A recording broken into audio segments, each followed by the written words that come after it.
right. So let's follow up our talk about fractional excess with a talk about kind of how we have what we also call fractional conversion. So in the real world, chemical reactions are not instantaneous. They don't happen at once, it happens over time. So as a result, it's not practical to design a reactor for complete conversion of a chemical reactant. It's just not the practical way that we design things. So usually we apply a separation process to effluent to try and figure out what we need to do in the system. So we're going to do something called fractional conversion. So fractional conversion is different than fractional excess. We're going to use a little f for this, and this is the number of moles reacted over the number of moles fed. And in this case, we can say that the fraction unreacted is 1 minus f, and the percent conversion equals f times 100%. So we're going to use little f for fractional conversion. I used a little f for fractional excess, so don't confuse the two of those. Conversion we used a little f for, so I apologize if that's confusing. So let's very quickly kind of take a look at an example. So if we have 20 moles per minute of a reactant fed and 80% conversion occurring, then we can probably say something about how much is reacted and unreacted. So if we have the amount fed and we have a fractional conversion, we can find the number of moles reacted. And that's going to be equal to that conversion number times the amount of moles fed. And again, this can be a mole flow rate or a number of moles. So it can be N or N dot in this scenario. And so this is going to give us the fact that we have 16 moles per minute reacted in the system, which means that if we started out with 20 moles per minute fed and we subtract that 16 moles per minute reacted, we have 4 moles per minute unreacted in this system. Okay? So that's kind of how this comes into play. We're only going to have fractional conversion of reactants happening. So in the past, when we had like percent removals, we were actually using like a physical separation process, but now we have chemical reactions occurring. So this is slightly different.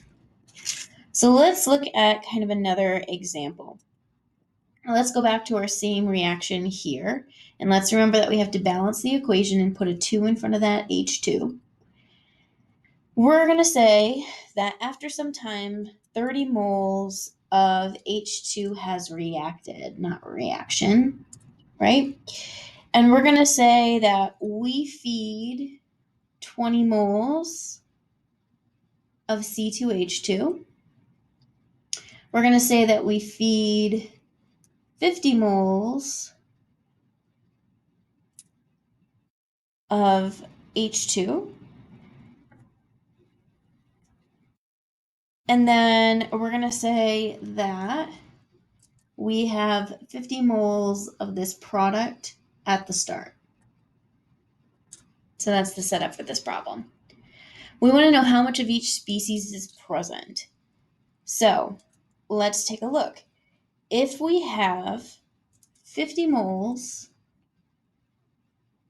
let's make this 30 moles right here to make our units the same. So cross out that K. If we have 50 moles of H2 fed and 30 moles reacted, then we have 20 moles of H2 remaining. If 30 moles of H2 has reacted, then we know that 15 moles of C2H2 reacts. How do we know that? The stoichiometric ratio. We know that for every 2 moles of H2 reacted, we get 1 mole. We have 1 mole of C2H2 reacting, right? So half the amount of C2H2 reacting. So if we have 20 moles, not kilomoles, 20 moles of C2H2 starting, and we know that 15 moles had to react, that means at this point, we have 5 moles of C2H2 remaining.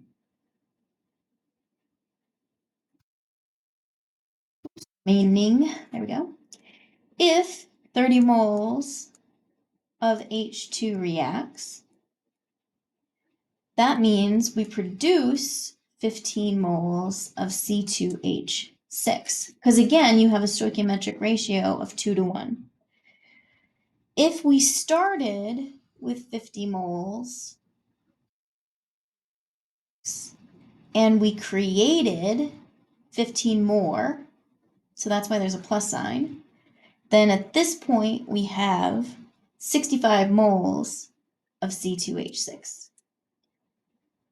So feeding to the system 20 moles of C2H2 and 50 moles of H2, and we start with 50 moles of C2H6. If we know something about the reaction of one of the species, we can say something about how much of each species is there. Notice that when we did the products, we subtracted the amount that's being reacted. So you're losing the number of moles over time because they're being consumed. But when we looked at the product, we added together because you're actually creating more product. So this is just a very simple example of how this works.